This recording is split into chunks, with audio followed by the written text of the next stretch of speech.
Okay, so good evening and welcome to you, Katie, and welcome to whoever's watching this recording at the other end of it. It's so good to have you here. I'm Patricia, and this is my ancestral healing session. It's a sharing. It's a sharing because it's not going to be an experiential moment.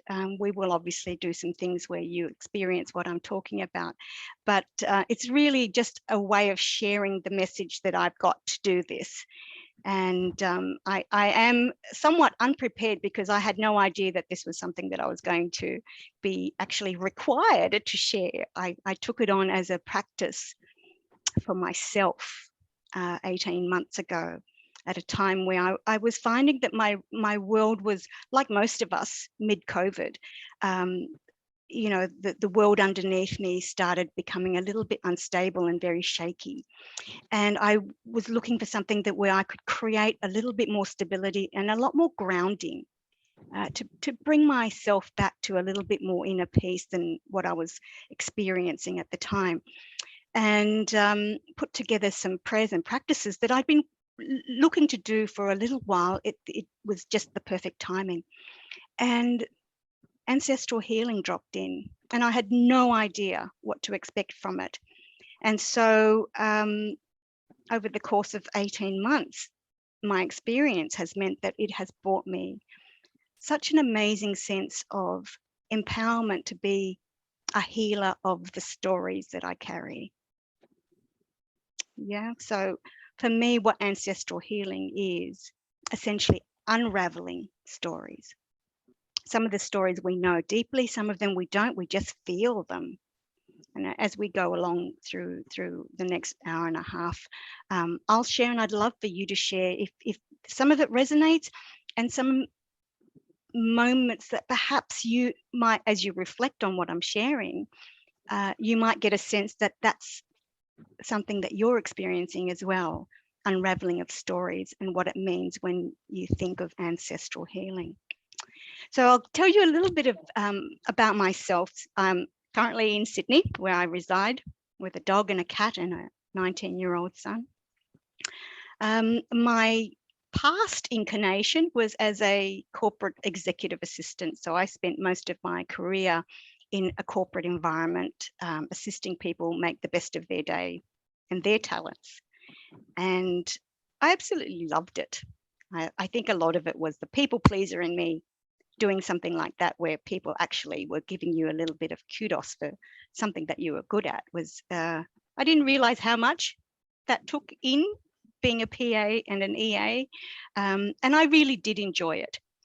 However, along came COVID, right? And I think for a lot of people, those 2 years to 2.5 year period really started shaking things up. And for me, it manifested in a redundancy. And at that time, that was what I was referring to about the ground underneath me shaking.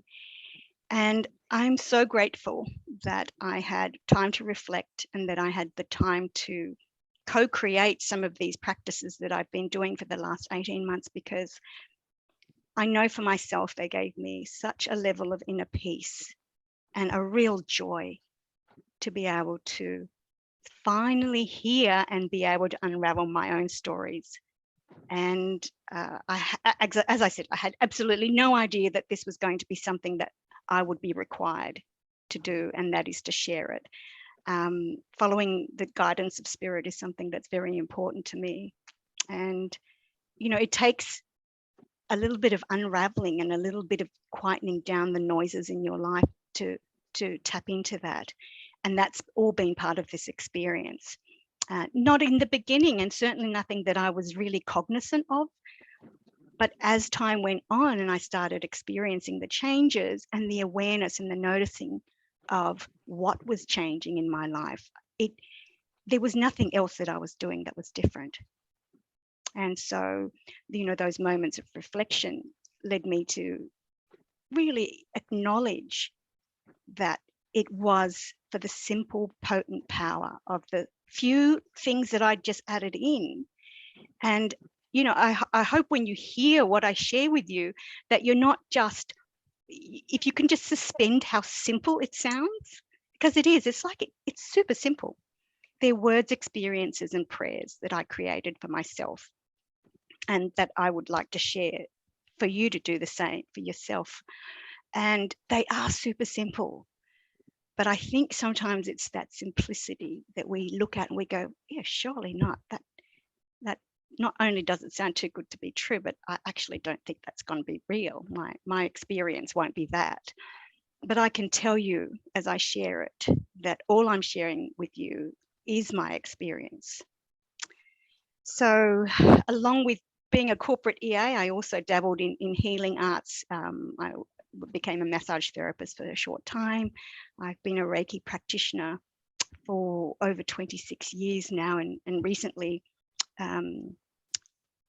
took the step to become a Reiki master, because I feel that is also part of my calling to heal stories, and particularly my own healing. So I incorporate all of that into this new way of bringing all that magic and medicine into the world. And I think at a time that my feeling is we need it. And so if this is my part in it, who am I to say no, right? I mean, I'm just here being guided and allowing my intuition and my spirit to guide me. So I hope some of that resonates with you, and I hope a little of it gives you a bit of an inkling on what to expect. Katie, you told me that your curiosity was piqued after seeing this posted, and I just wondered, has anything that I've shared so far sort of sit and fit that expectation, or are you just now just more curious?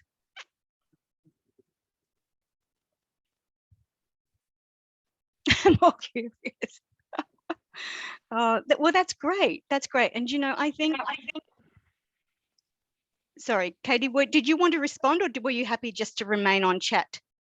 I'm, happy for either of those things to happen.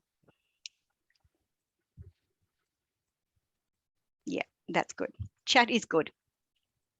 And so if I sound like I'm talking to myself, I'm not. Yeah, well, look, Katie, if you need to drop off and go and attend to your child, perfectly fine. I will obviously send you the recording, so that's absolutely no problem at all.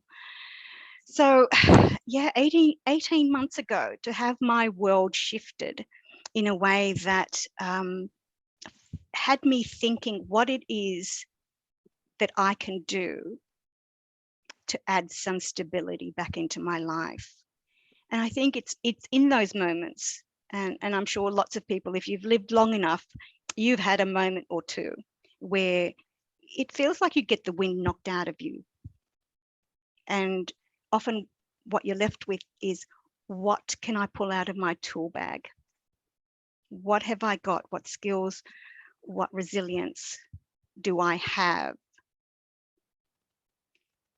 where I can start becoming a little bit more stable, a little bit more grounded? Yeah. And I think putting this practice together was, for me, the single most healing experience of those 18 months.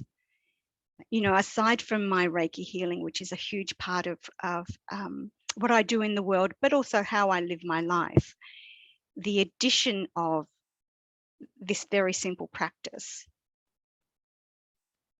was amazing. And so I guess that's the reason that I feel called to share it, because it is simply an unraveling of stories. And, our stories are made up of who we are in this human experience, where we've come from, who came before us, our lineage, their stories, the beliefs that you have, the beliefs that you took on because of others. They all get melded into this, conglomeration of stories. And sometimes we can't extract what it is that is driving us. Our behaviors, our thoughts, the patterns that we operate in can be so ingrained within these stories that when we get to a point where we feel like we need to unravel it, where do you start? So this was my beginning, this unraveling the story and being able to look at, if I am going to heal and remain grounded, how do I bring myself back? Where do I start from? So that's in a nutshell what ancestral healing was all about, the experience of it to me and what it brought me. So on a practical term, what would that look like? I mean, I'm not sure about you, but I really don't know very much about my ancestors at all. I know a little bit of my father's heritage, and I know even less about my mother's heritage. And so what I discovered was that's actually not the most important ingredient. It adds a depth. It really adds a huge amount of potency to what you can bring to the aspect of ancestral healing if you do have some of that detail. Can you do it without it? Absolutely. Absolutely. Because my experience was exactly that.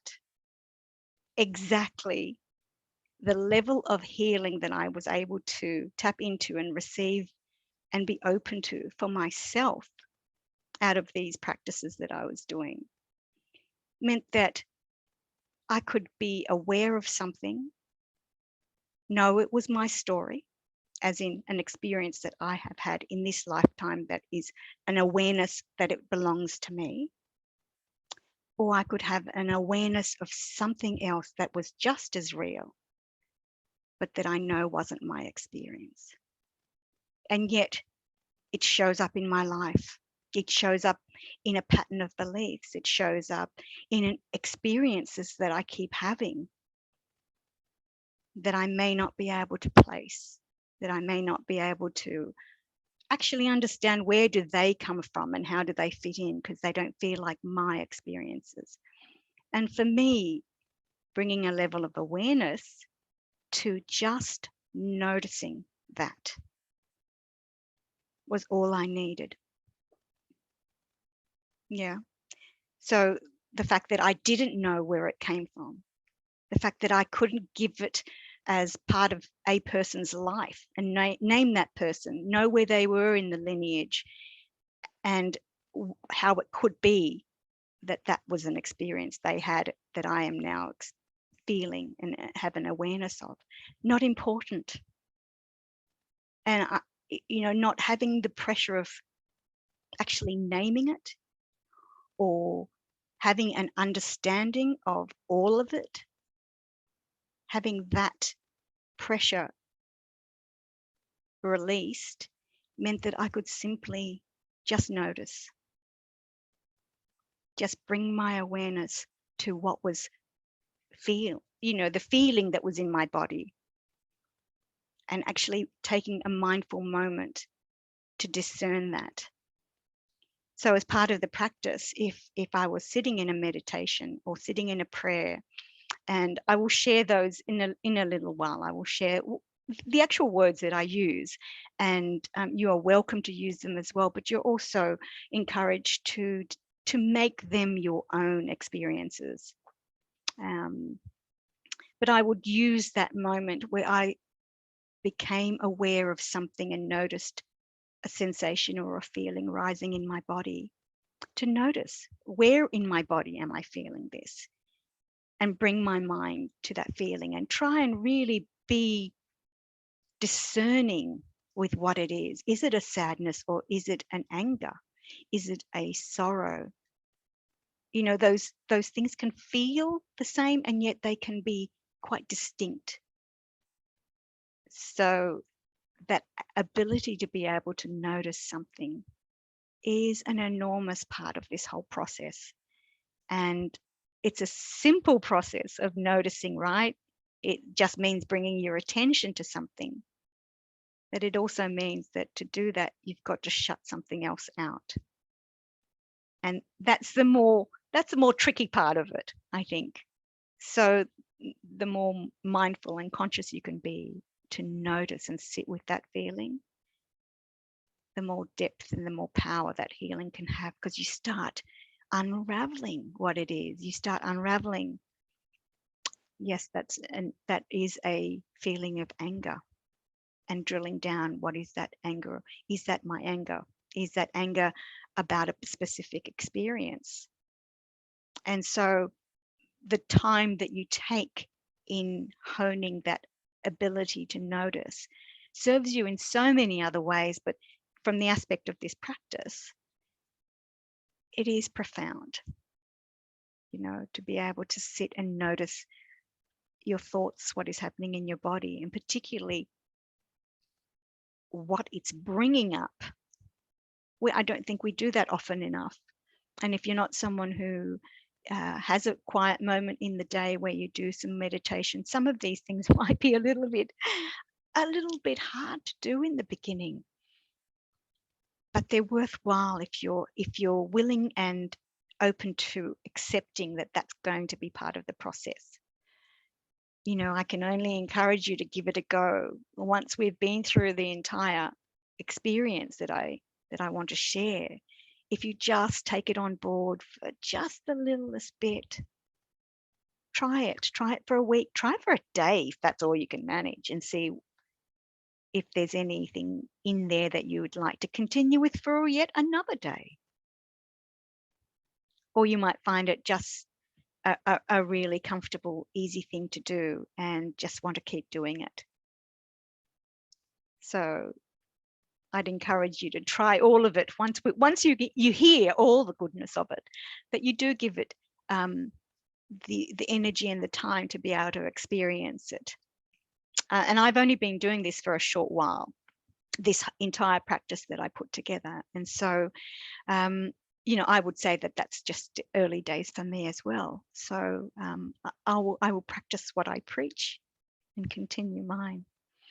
So the idea of ancestral healing, I would break it down to a few key aspects, and that is to notice, acknowledge, to surrender, to accept, to release, and then to heal. And you just repeat those processes, noticing the feelings, noticing the thoughts, noticing the sensations, and then acknowledging them. And the sense of acknowledgement really is not to expect that you need to do anything more, but just to know that this is present. Once you start trying to figure out how come, you've moved into the next and you're not fully acknowledging, right? You could be aware of something and then move on to the very next thought process of trying to decipher and not sit with it. So it's those first few moments where you notice a feeling, a sensation, a thought rising. Give it another few moments to just acknowledge that this is what it is. No denial, no trying to manipulate or change it into something else. Just an awareness that this is so. I acknowledge that I'm feeling a deep sense of sadness. I acknowledge that I'm feeling a deep sense of sorrow. Or I acknowledge that I'm feeling and sensing anger. Whatever it is, and just acknowledge it. The next part of the process I actually found the more difficult, and that was to surrender to it. And it as I practiced these things, it took me by surprise that there was a difference between surrender and acceptance. And I'd always imagined that surrendering to something was just giving in, an aspect of, well, that's just it then. There's nothing I can do. I'm giving up. That was what I had always felt surrender was. And in fact, it's quite the opposite. It's a stepping into. That's what it feels like to me. Rather than a stepping away from and throwing your hands up and saying, okay, I'm done. I surrender. It truly is more of a stepping in to something. And I wonder if you can feel what that subtle difference is. You don't have to understand, you don't have to know it, you don't have to have a word for it, you don't have to name it. Just acknowledge that this is so and step into it. And then you are accepting it. Because you've acknowledged that this is so. It is nothing more than what it is. And so that the idea of surrender and acceptance for me are quite distinctive, separate things. And for me to accept something, sometimes there is an element of surrendering to it. So, and I guess these are the sort of concepts that they won't make sense. They won't make total sense until you start practicing them, and then seeing why discerning something as a surrender and then having to accept it are two quite different things. And so once you've had the experience of noticing and acknowledging what it is that's coming up and surrendering to the fact that if you just accept it, the next part of the process will unfold naturally. And that's just to release, let it go. You know, it's a moment that will pass. It's a feeling, an emotion, it's a thought and a behavior that you can allow to pass. Whatever that experience just was, you can just let it pass through without holding on, without controlling, without trying to change it. And it's just so much easier to be able to say, I know what this is and I can heal this as it is. I acknowledge it.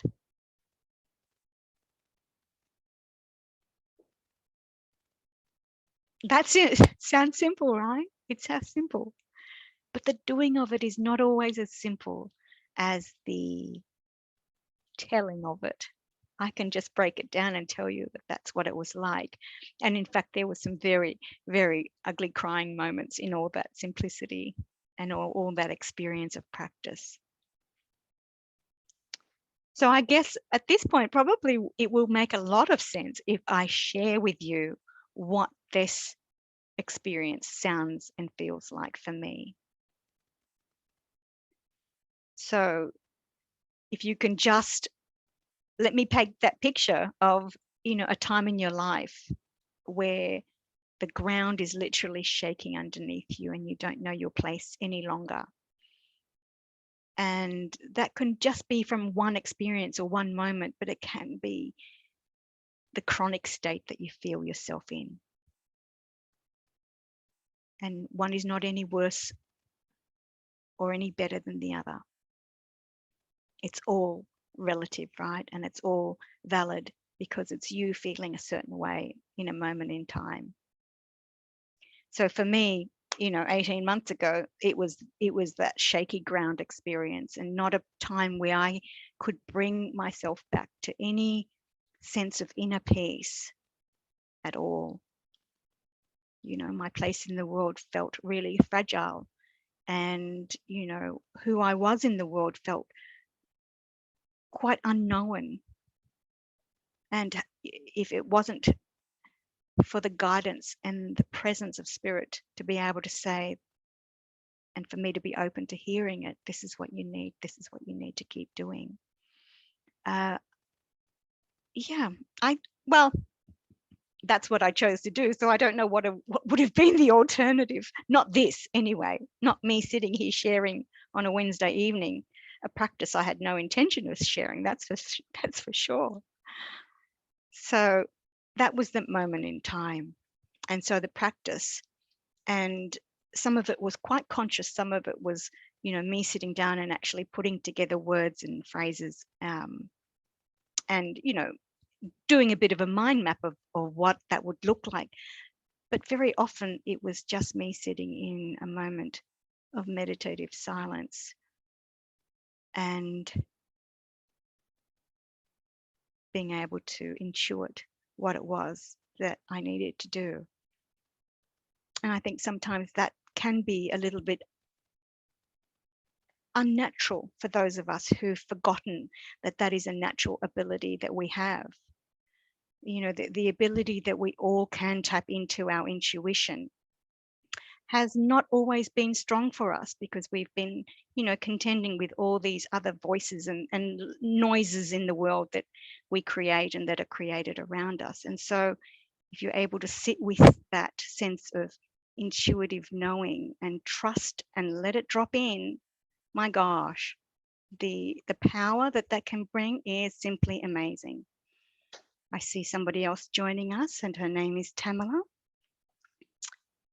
So I'll just let that sit for a little while. Intuitive knowing. If you didn't think that this was going to get any more creative, there you go. Now I'm throwing in intuitive knowing into the mix. But it's a key ingredient in that process, the experience that I had. So I have to mention it. And, without the trust of that intuition and how you feel guided by it, that level of noticing and acknowledgement that you bring to the practice just may not have the depth that it could if you just trusted your intuition. So that's another experience that I had in those moments where I was practicing this, that the key element was that the trust in myself to be able to do this and create it and to be able to heal from it was amazing. And they had to go hand in hand. And so I encourage you, when you do practice, if you choose to practice some of the things that I'm sharing with you tonight, that you allow yourself to surrender into the trust of that intuition without question. The very first instinct that you have as you sit in that space, just allow yourself to go with it, because it will bring you such joy and surprise when you continue to nourish it, that the healing will naturally flow. There's no other way that it will happen, because that's been my experience, and I'd encourage you to try it so that you could have equally a powerful experience. And powerful doesn't have to be earth-shatteringly, mind-blowing. It can be very simple and profound. And I must say, most of my experiences doing this practice have been really simple and yet powerfully potent. And I can't explain a lot of them. I can tell you and share with you how they felt in those moments. But I think it's something that most people have to experience to be able to find the words for themselves, what that feels like. So Tamala, I don't know how much of this you can hear and where you are. I understand you're on the road somewhere. So people keep dropping in and out, and that's fine, because when you get the recording, you'll get the entirety.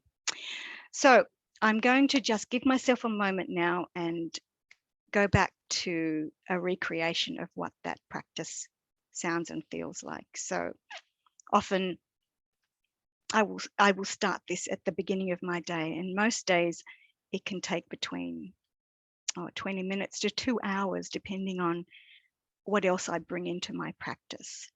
And I'm calling the whole thing ancestral healing, but it's actually made up of moments and prayers. And you can use one or two of them. You can use the whole spectrum if you wanted. And whatever you create for yourself will be absolutely perfect for you. So this was my experience. These are my prayers. And I'm happy for you to take them on board if the same words resonate for you.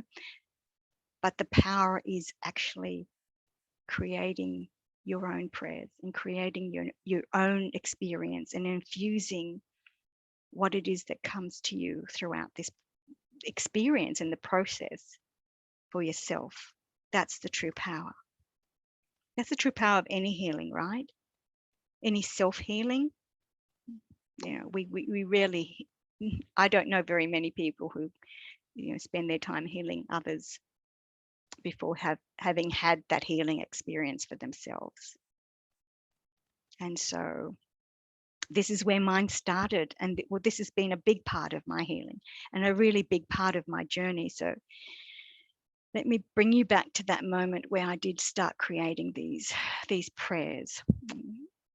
Wee bit of a hay fever thing happening here, so let me do that before I have a moment of runny nose on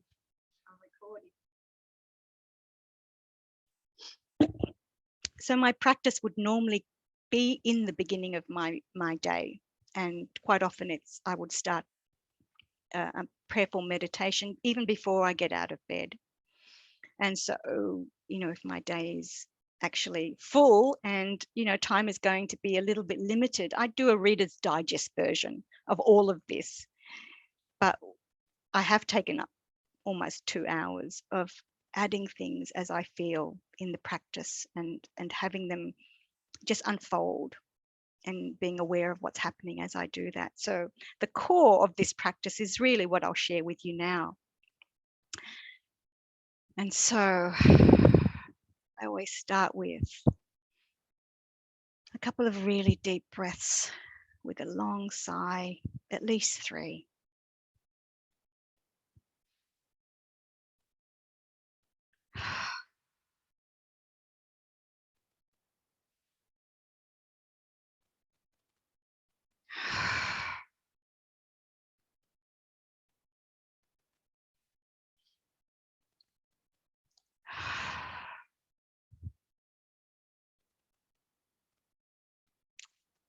And then I start with an acknowledgement of the land and country that I sit on.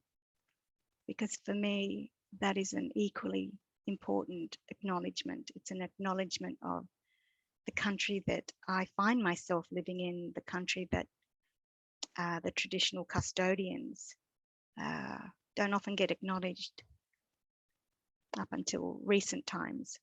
And so I've incorporated that into this practice as a way of acknowledging ancestors and those who've come before, just in general.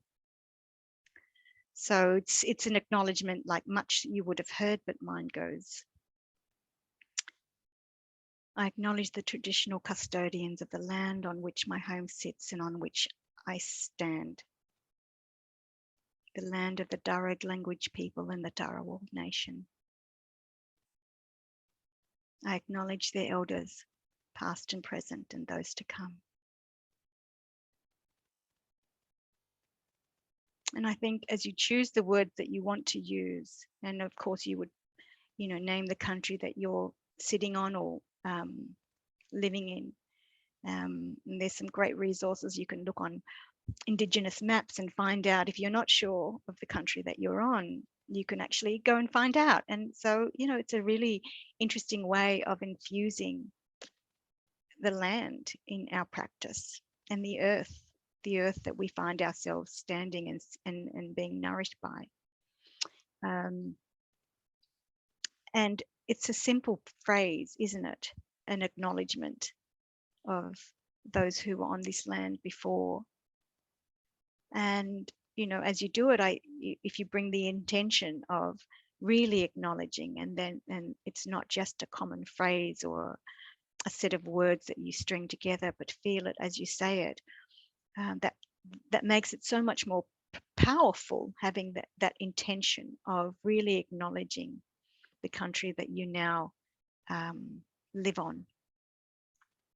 So that was one of the very first things that I started doing, and I didn't realize that it actually was what unfolded the process of acknowledging my ancestors, not something I'd done before.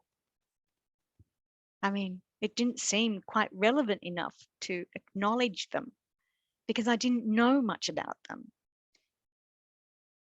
But as I found out, that's really not the point. As I acknowledge them, the ones that I do know and the history that I am aware of feels so much deeper.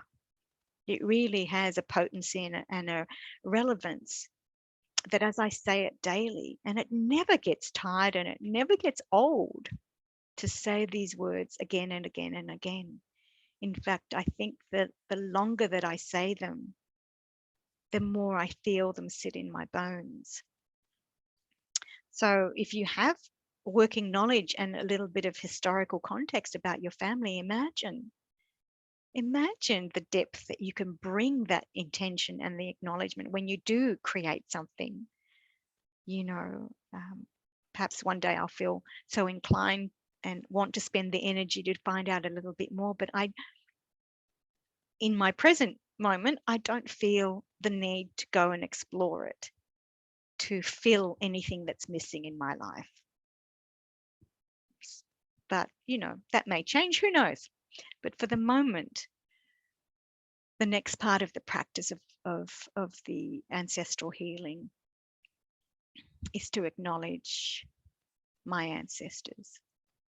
And quite often I start and carry the whole process with my eyes closed.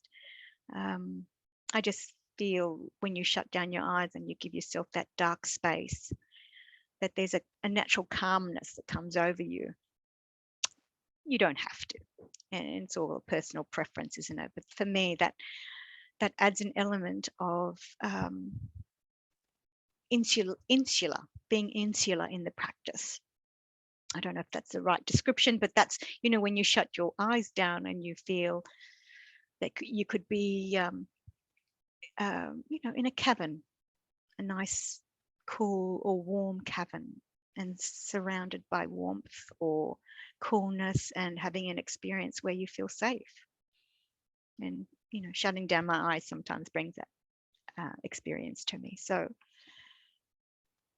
after I've acknowledged the land and the country that I'm on and the custodians and their elders, I would acknowledge my ancestors. And so this is the part where there's often a core set of phrases and words that come to me, but quite often, depending on the moment and actually what is happening, the words will change. And you may find that that's the same as, you know, the experience you have. If you feel inclined to take this on, getting into the practice of doing it, obviously, it felt like there was a bit of a script and I just kept saying the same words over and over again. And then it started feeling a little bit more natural when I would just sit and feel and acknowledge whatever it was that was coming up. And in the next practice of it, it might be slightly different, and that's okay. So quite often what it sounds like is, I acknowledge my ancestors, without whom I would not be here. I acknowledge their love. I acknowledge their joys. I acknowledge their courage and resilience. I acknowledge their anger. I acknowledge their bitterness, their guilt and shame, their trauma. I acknowledge their tears and their laughter.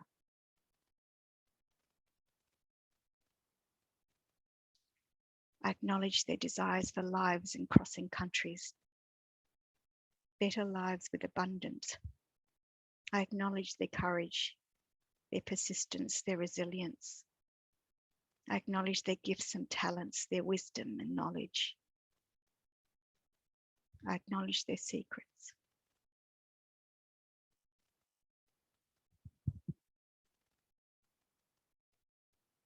I acknowledge their dreams and deep desires.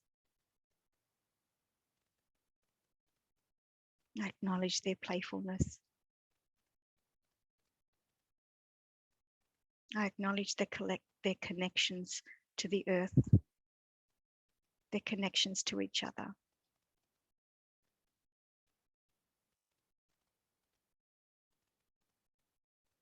And I acknowledge that all they did came from what they knew.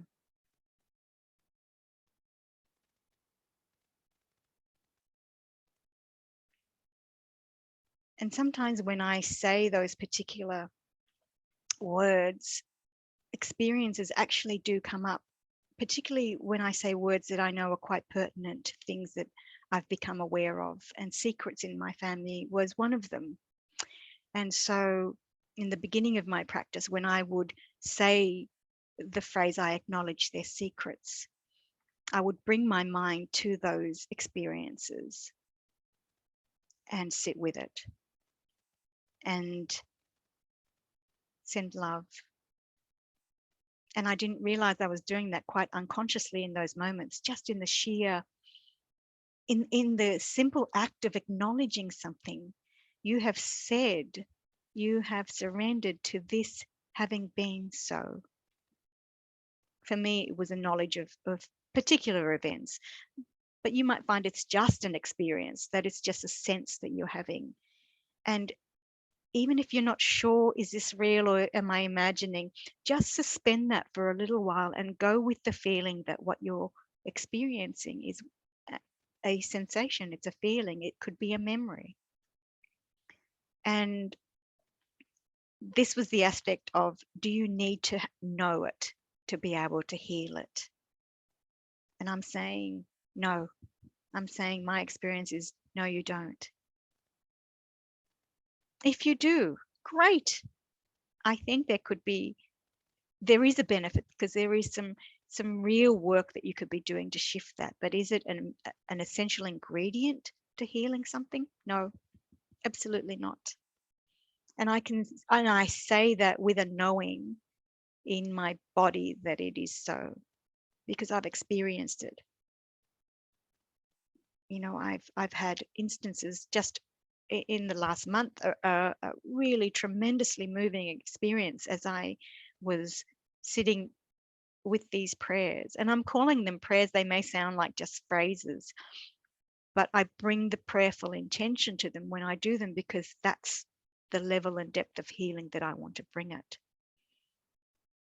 And after I acknowledged all those things in that prayer about my ancestors, I end with,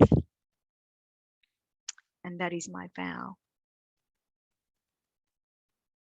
As I heal in me, so do I heal in them. Because I go back to the fact that any healing needs to start here. If this is the only place we can start healing anything.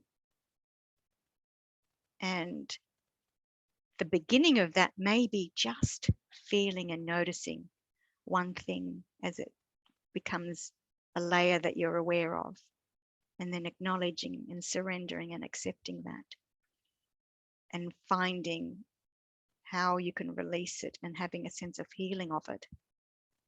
And then the next layer might become apparent as you continue practicing. Those layers will start shifting, and those layers will become, and they may feel quite similar as experiences and stories begin to unravel, and you get a sense of what it is that you're actually healing. And you may see a pattern occurring in some of those things that you're becoming aware of. And you know, I'm thinking that this is all sounding a little bit, you know, abstract now, and perhaps it does sound that way. But when you start putting it into practice, the noticing and acknowledging and surrendering and accepting and being able to release it and then start healing it, you will find that those layers do shift. And there is a level of healing that my hope for you is that you do experience it this way, because I know for me that is exactly what's been happening. And I have the benefit of being able to tap into my Reiki healing as well, which is something that I incorporate in my one-on-one time with clients, because I think it's not something that you have to do, but where you can get support for the best possible outcome as you heal something. Why not? And you know, Reiki is available to everyone. I just happen to be able to practice it, and you know, I have the privilege and joy to be able to initiate people to bring that into their lives as well. So that's an aspect that I bring to my level of healing and to my clients. But you can still heal just through acknowledging and not holding on, not becoming immersed in that story again, but to just suspend it and see it for what it is.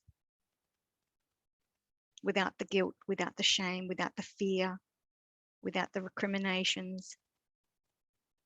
And so at this point, I think I'll share what the bonus is that I wanted to bring. I was going to sort of leave it to the end of the my sharing of the practice with you, but I think it's quite it's important that I mention it now, because you're probably, I don't want to start freaking people out thinking, well, I don't do Reiki and I don't do, so this will never work for me.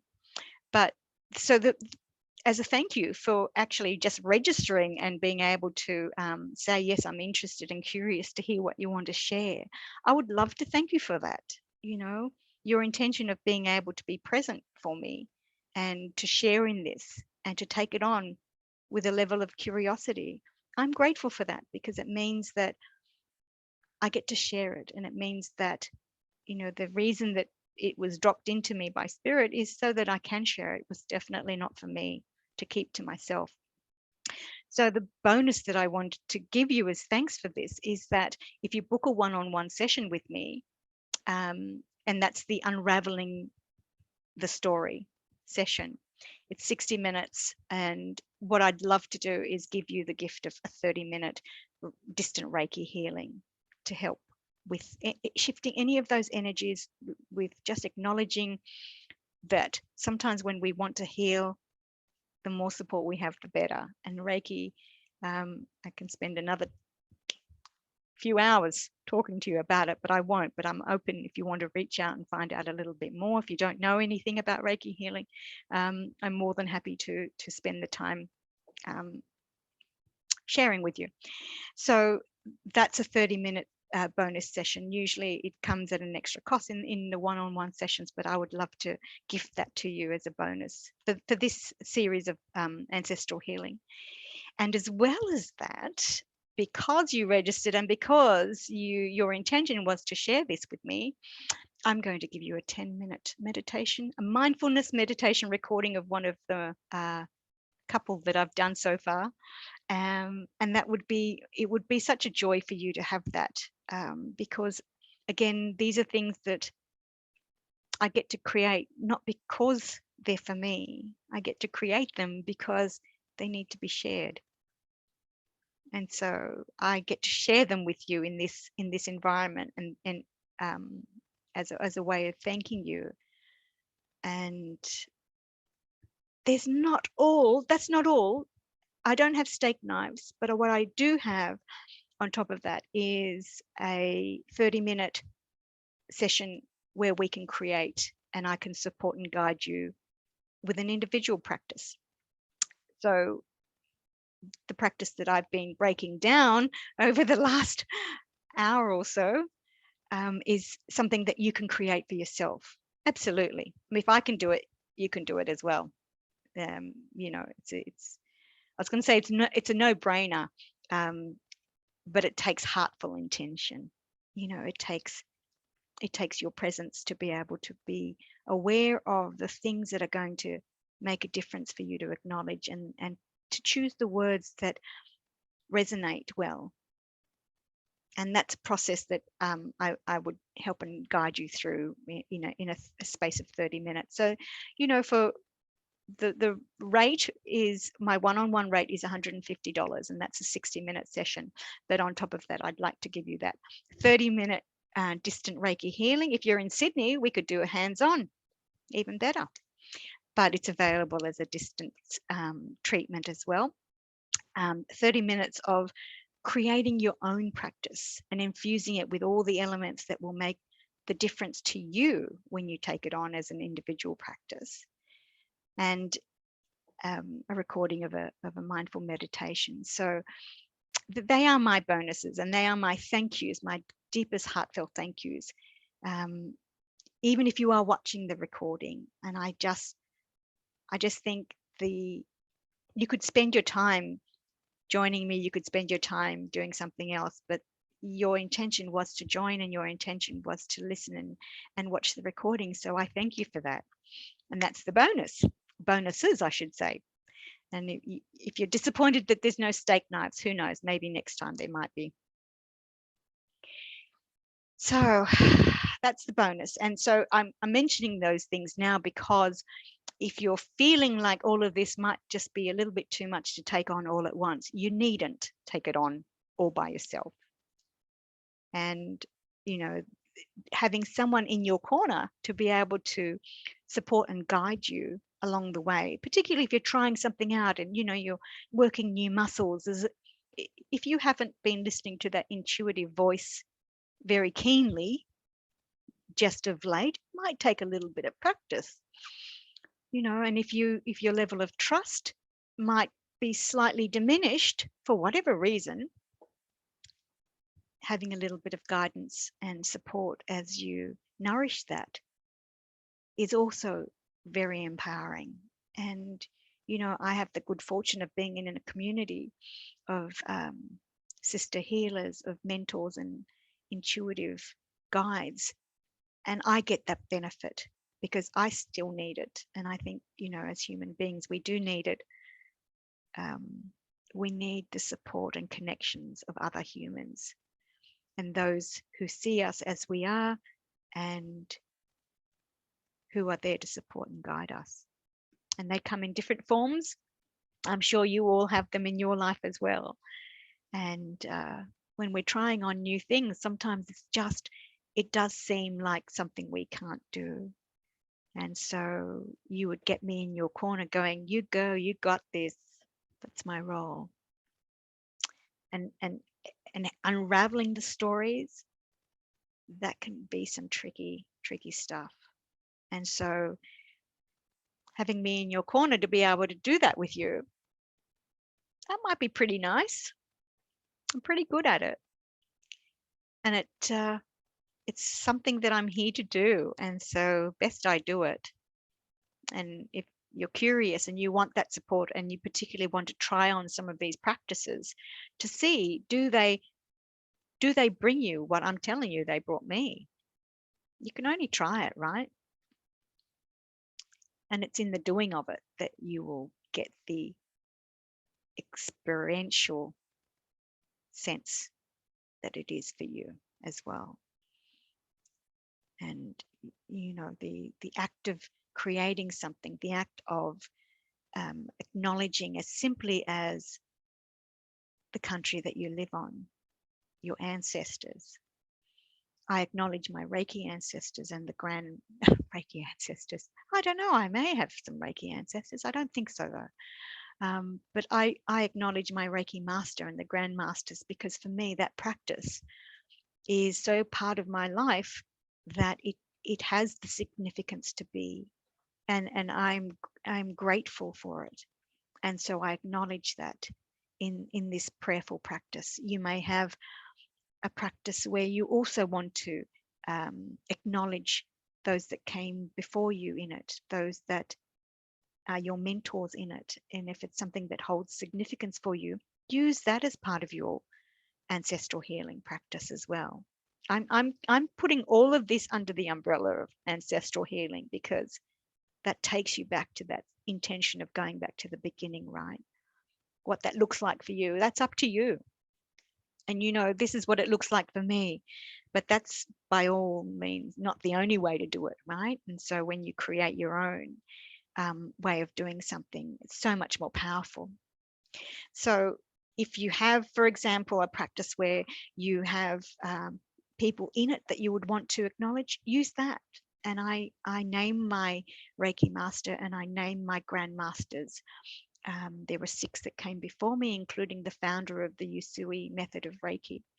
And I say them every day and I hold them in my heart, as I do with gratitude and love, as an acknowledgement of what it means that I have this in my life.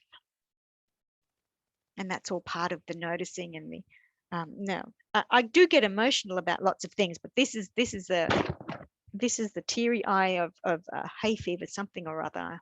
So forgive me for all this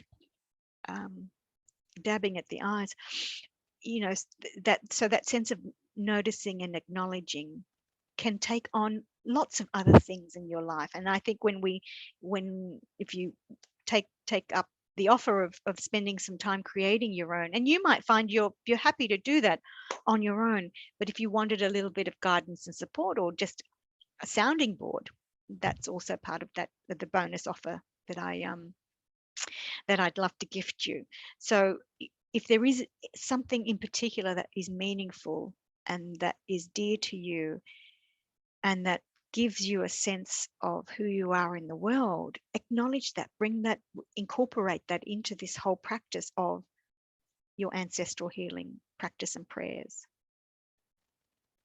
Because the more you create from what you know, and the more you infuse those important elements of your life into this whole experience, the deeper the meaning, deeper the potency, and the deeper the healing that you'll get from it.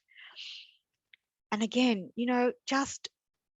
I just want you to, if you're starting to feel like there's no way that any of this is going to make sense, A, or work, B, or C, I don't know what C is, just suspend all that. I'm just going to invite you to suspend it all and just try it on.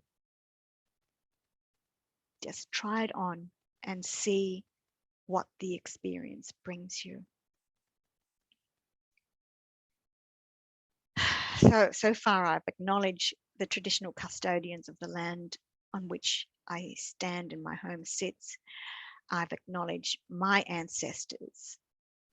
You would get to acknowledge your own ancestors.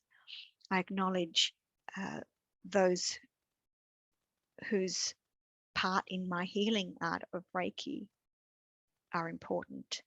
They become part of my acknowledgement as well.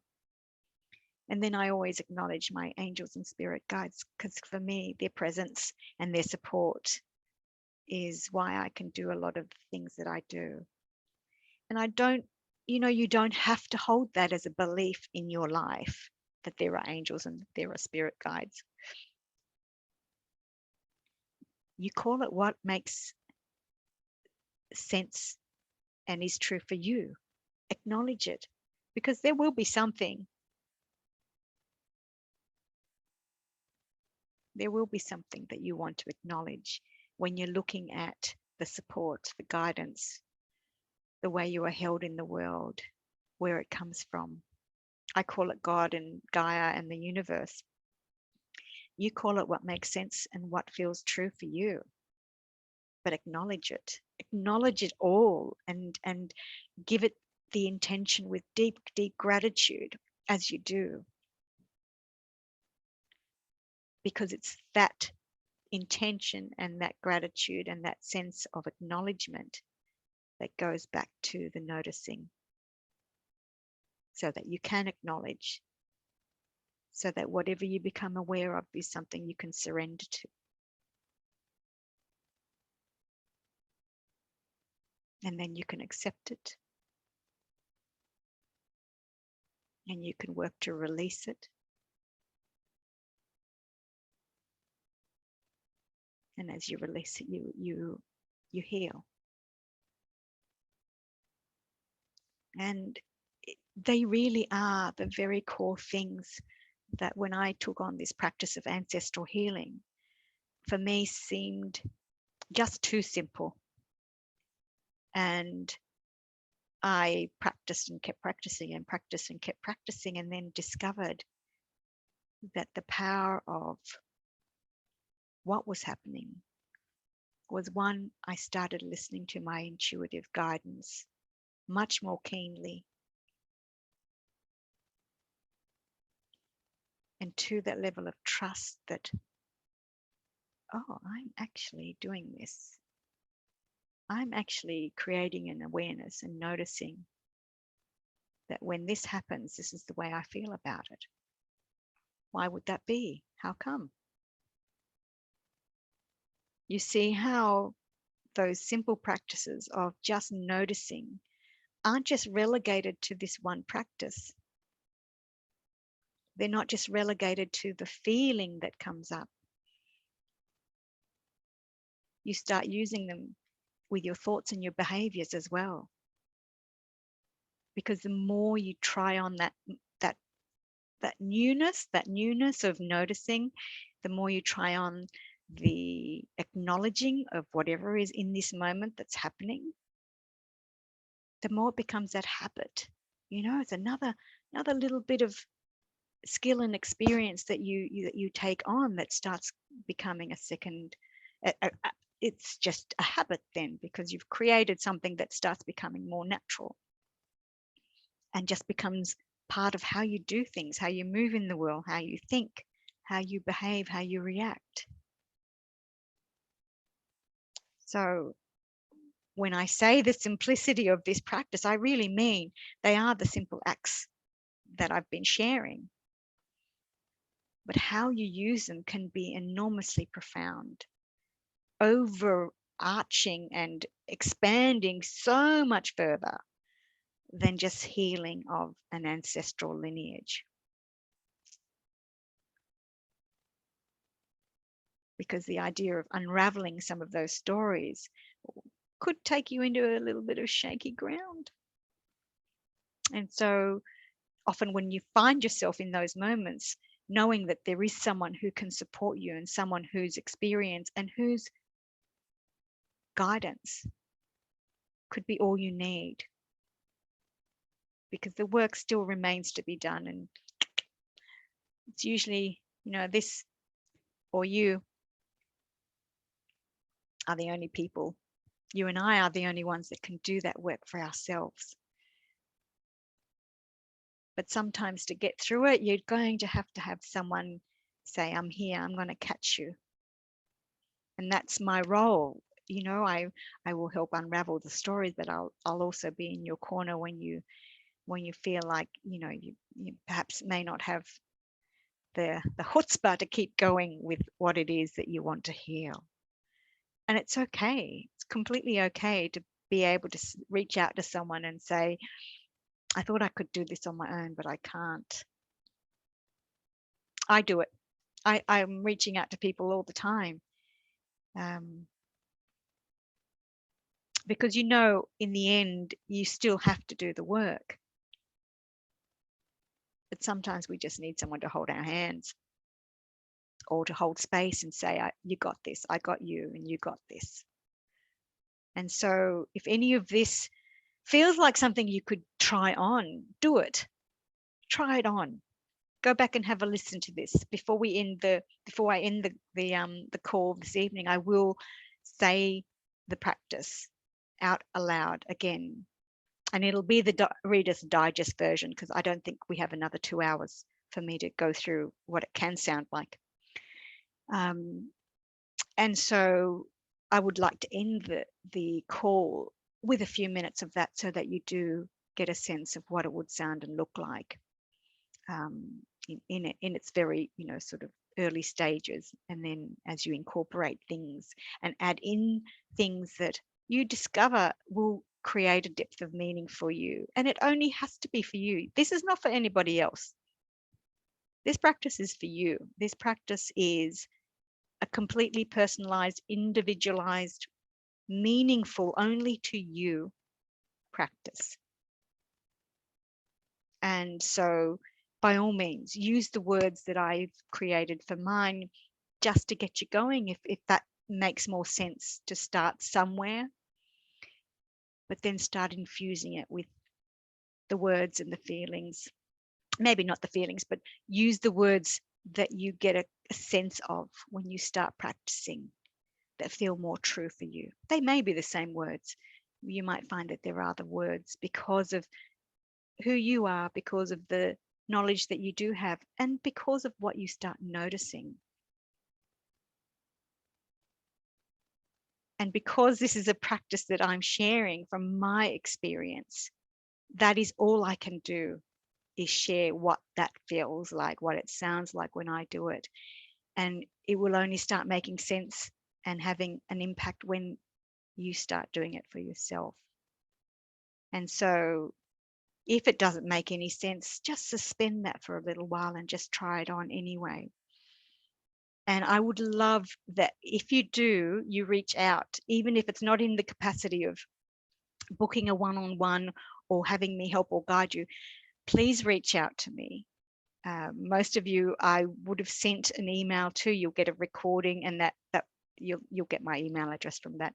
Please reach out. Please reach out and share with me the experience that you've had as you've tried it on. good, bad, or indifferent. I'm using those descriptions loosely because there's nothing good or bad about anything. But, you know, it doesn't have to be a feeling of, oh, this is working first time round, or it could be like, I don't know what the heck this is. I felt something, I don't know what it was. It doesn't matter. Just try it on. I so invite and encourage you to try it on. And then the next thing is, I'd love for you to share with me. Share with me what it is that you've become aware of. Share with me if you've noticed anything. And please share with me if you start feeling like there's something there. I'm tapping into something and I'm getting to the bottom of something, and it's starting to make a bit of sense. And I'm starting to incorporate it in the things I do. And I'm starting to feel a shift. I'm starting to become aware of the feelings, sensations, and stories. And then, of course, if you feel like you really do need some support to start unraveling those, just reach out. I mean, you'll have my details, so you can. Because there are moments where we find ourselves and we think, I just don't know what to do with this. I have this thing, I'm aware of it. I don't know where it came from. I don't know what to do with it. And I feel pretty crappy about it. Maybe that's your cue, that a little bit of extra support is all you need. And it would be an honor to be able to support you, to bring a level of healing that I know, not just this practice, but a level of healing that I know I am humbled and blessed to be able to bring to people in the work that I do. And so you may find yourself in that moment where just when you thought you had a hang of something, you don't feel like you do any longer. And it might be, you know, just a moment in time. Might be just one issue. That's fine. But if you hit some stories and they shake you and you don't know what to do with them, and you're particularly thrown by them, and by stories I mean the thoughts, behaviors, and patterns that we come across that we suddenly become aware of, and we just don't know what to do with them, then maybe that's the time that you do need a little bit of extra support. And so you know, that's part of what I do, and that's certainly been a big part of what ancestral healing has brought me. I'm telling you, 18 months ago when I created this practice for myself, I really thought I was just doing it in my living room. I was just doing it outside in my garden, occasionally just first thing in the morning, lying in bed. And I thought that was going to be the extent of it, that there was no need for anybody else to be doing this. And certainly I wasn't going to be sharing it, because where to start, I don't know. But apparently that's what I've got to do. And so do it I shall. And so in the last few minutes, we've got about 10, 15 minutes left of our time together. If you bear with me, I'd love to just imagine it's 5:30 in the morning on any day here in Sydney, in my home in Macquarie Fields, New South Wales, that I've woken up and I'm going to start my day. And let me share with you what it is that I would do. Because the very simple practice that I share with you now has brought me an enormous amount of inner peace. And it's brought me that inner peace because it's something that I created, that I knew I needed. And you may find that as you start doing this, that you get a sense that this is just for you. I mean, who else knows you as well as you do? Who else knows the sensations, the feelings, and the thoughts that you carry any better than you do? And so when you take that power on for yourself, as in, I am the co-creator of this experience, that brings a level of healing that has to be experienced. And it's not something that another's sharing of gives you quite the same experience. You need to then find out for yourself what that truly feels like. And that only comes from infusing it from your words, from your experience, from your intentions. And there's a real beauty and power to that. And so, I would encourage you to keep that in the front of your mind when you go to create this for yourself. But just, suspend everything and go with what drops in. Because that's where the magic and the beauty lies, is tapping into that internal wisdom that you've just invited in. And it really is an invitation. When you open your heart to that intention, it really is an invitation. And when spirit and universe know you're ready and you're open, whew, the things that are going to drop in, hold on to your seats is all I can say. So let me just refresh my palate. And so here we are on any given weekday, weekend morning, and I get prepared to go through this ritual and this practice that I created for myself, and now I get to share with you. So it's burnt all the way down, but let's see. I have an incense stick. It's not visible because it's disappeared, and I've got this really silly thing. See how I disappear when I do that? Anyway, so prepare your environment. I have a candle. I have a water feature that my beautiful daughter gifted me because I love the sound of water, and I like to bring in the elements of nature into this practice. And so whatever that means to you, add it in. Whatever it means to you, get some flowers, have a beautiful diffuser with your favorite aroma, your essence around you. Whatever is going to make this experience much more personal and more loving for you is all you have to do. But these are the things I would do. I have some incense burning. I will have a candle, and I would probably also have water. And I have my beads. There are lots of meditation tools that I have that I call on. I would have some crystals that sometimes I just am drawn to hold as I practice any of these prayers. And some of this changes. Lots of the core things remain, but there are things that on a given day I feel I need, and that's what I will do, which is why sometimes it takes me 2 hours. So bringing myself from sleep into this moment that I find myself when I'm waking. Sometimes my hand is on my heart space, but just recently what I've been doing is I wasn't aware that this was the mudra for trust. And it was shared recently in an experience of yoga through a detox program that one of my beautiful spiritual and business mentors has created. And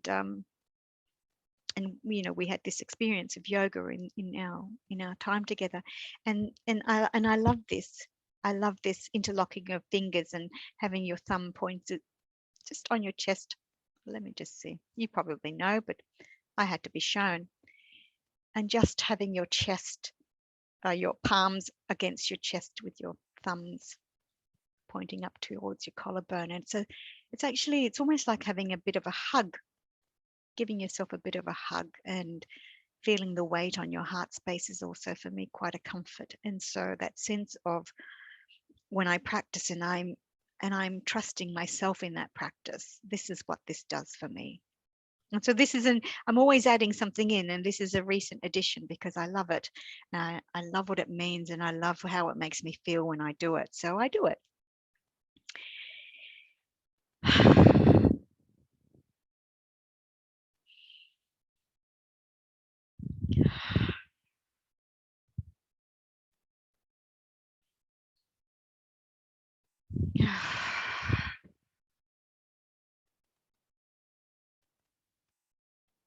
I acknowledge the traditional custodians of the land on which I sit and on which my home stands, the land of the Darug language people and the Darawal nation. I acknowledge the elders past and present and yet to come. I acknowledge my ancestors, without whom I would not be here. I acknowledge their joy. I acknowledge their love, their laughter, their dreams and desires. I acknowledge their courage and resilience. I acknowledge their compassion. I acknowledge their persistence, their desires for better lives in moving countries. I acknowledge their gifts, their wisdom, their knowledge, their talents. I acknowledge their pain. I acknowledge their anger. I acknowledge their bitterness. I acknowledge their sorrow and their despair, their hopelessness and hopefulness.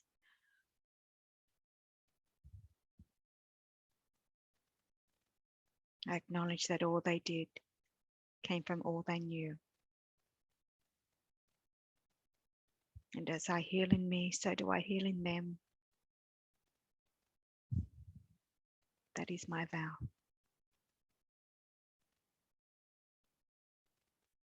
I acknowledge my Reiki master and the Grand Masters before her.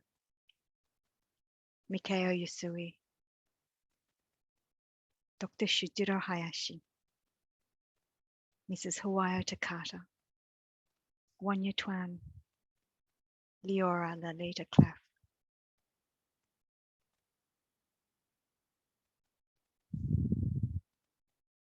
I acknowledge with deep gratitude my angels and spirit guides for their love, their support, and their presence always.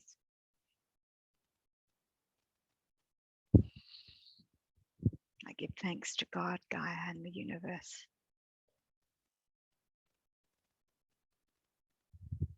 I am of the stars, the sun, the moon, and the earth.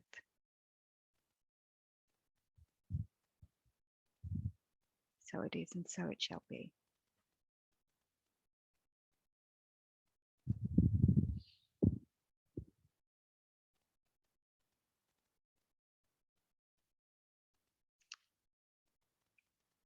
And so that is my Reader's Digest version. And what takes up a lot of the other part of the practice that I add in every so often is either prayers of a meditative nature, some chanting, and I also have a song. I have a song because I get to use my voice, and using my voice was something that I shied away from for a long time. And by that I mean the trust that I have something to say and the trust that there are those who need to hear something.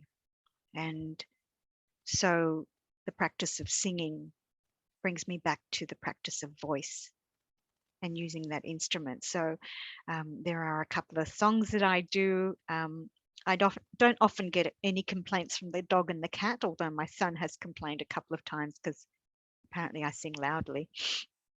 And it's, 6 o'clock in the morning sometimes. So, I can understand if that's a bit disturbing. But that's what brings me meaning. And to this practice of ancestral healing, adding my voice to it was something that was healing a level that I didn't realize needed to be healed as well. And so as you start practicing, whatever this will mean for you, and you find that there is something else you want to incorporate, add it in, throw it in the mix. The idea of celebrating and using your voice as instrument is beautiful. And if that resonates with you, add a song in or two and see what happens. So I don't know if that's what you were expecting with 90 minutes of ancestral healing, but that was the experience that I wanted to share with you. And that was the offer that I wanted to make to you, is that if you just suspend all that you don't know and just try this for a little while. See where it lands and be aware of how it fits. Start noticing and start acknowledging that. Whatever it is that you are noticed, just acknowledge. Don't have to name it. You don't have to call it out and control it and change it. Just acknowledge it. And then step in. Surrender to it. Because once you accept it and then start releasing it, then you invite that room for healing. If you're holding on to it and you're trying to manipulate it and change it and guide it and control it and direct it in one way or another, you leave no space to surrender and no space to accept it, and certainly no space to release or invite in healing. So each of those things are a component that adds a layer on top of the other, on top of another. And then in the end, you have this whole experience of just the most divine sense of peace and serenity, self-compassion and gratitude. And I know that's a tall order, I think, for a very simple practice, but I'm telling you, just suspend what you believe about it right now in this moment and just go with it. Oh, I forgot to add in what my I am prayer is. There is a missing. See, this is why sometimes it takes 2 hours, because I forget things and then I add them in because I was doing them and then I moved on to something else. But I have an I am prayer as well. And that came to me from a recording of one of Oprah's Super Soul conversations. She has a series, and I'm a little bit of a fan of some of the things that she does and brings to the world. So I'd heard this pastor in the US. I forget his name now, but he was talking about the power of what follows the statement "I am," and he talks about it and says that if you are going to refer to yourself, start using the words to create what you are, how you feel, and see if what you say after the statement of "I am" makes you feel a little bit different. I'm tired, I'm sick and tired, compared to I have a renewed sense of energy. I am feeling renewed. Same phrase, you're just ending it with a slightly different syntax and intention. I am is creating the intention of what will follow. And so part of my prayerful practice in what I'm calling ancestral healing is this I am. And it's an essential part because it's an acknowledgement of you. You've spent all this time acknowledging others, and acknowledging yourself is really beautiful. And so very quickly, in the last few minutes of your time with me, and I don't want to take up too much more, but I am enough right here, right now, in this moment, as I am. I know enough right here, right now, in this moment, as I am. Just those two phrases. And then I add in what the I ams are. And there's always, again, a core set of words that I use to create the intention of the I am prayer. And I add in different things depending on how I feel, but there's always the core of I am love. I am conscious compassion. And sometimes they're verbs and nouns. It doesn't matter. I am courage and I am resilience. I am abundance. I am peacefully powerful and powerfully peaceful. I am inner peace and harmony and balance. I am grace and serenity. And whatever comes to you, just keep creating the I am prayer And so each time that you do that, you're creating the intention of, I am this. And so best you choose the I am and what follows really carefully. And so you could use that in what you notice and how you acknowledge and surrender and accept and release and heal. So tomorrow is the full moon. So, if you wanted to try this on and practice a little bit, perfect time to release some of that. So I hope that you have got something out of this time that we've spent together. And I hope that it at least gives you the curiosity to be able to try some of it on. That's all I invite you to do, is just try some of it on. See how it fits, see what needs to be adjusted. And if there's something that you need help with as you find your way into creating that, reach out to me.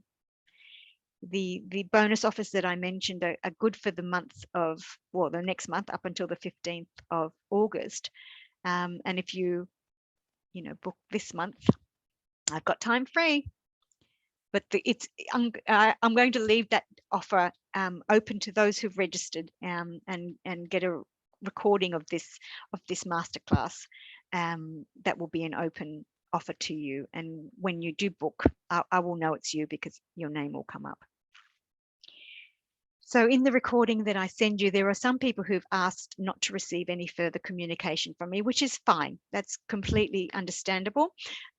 You will, however, get the recording of this, and you will also get just a breakdown of what the bonus offer is and an opportunity to opt back in if you so choose. But it would have to be an explicit email to say, I'd like to opt back in and receive some information. Otherwise, I certainly wouldn't add you to any of my lists. But I invite you, have a listen to the recording again, take down some notes, try some of the practice on for yourself, see how it fits, see what needs to be tweaked. And if you find that it is something you want to take on and you really want to make a really personalized and individualized practice of it, but you're just not quite sure what the next steps will be for you, particularly if you hit some stories that you don't know what to do with, reach out, be in communication with me, and let me see how I can support you along the way to discovering that for yourself. It's my joy and my pleasure to be able to do that. And I thank you so much for your energy, for your intention, and I send you much love, so much love. And I hope to see you again. Until next time.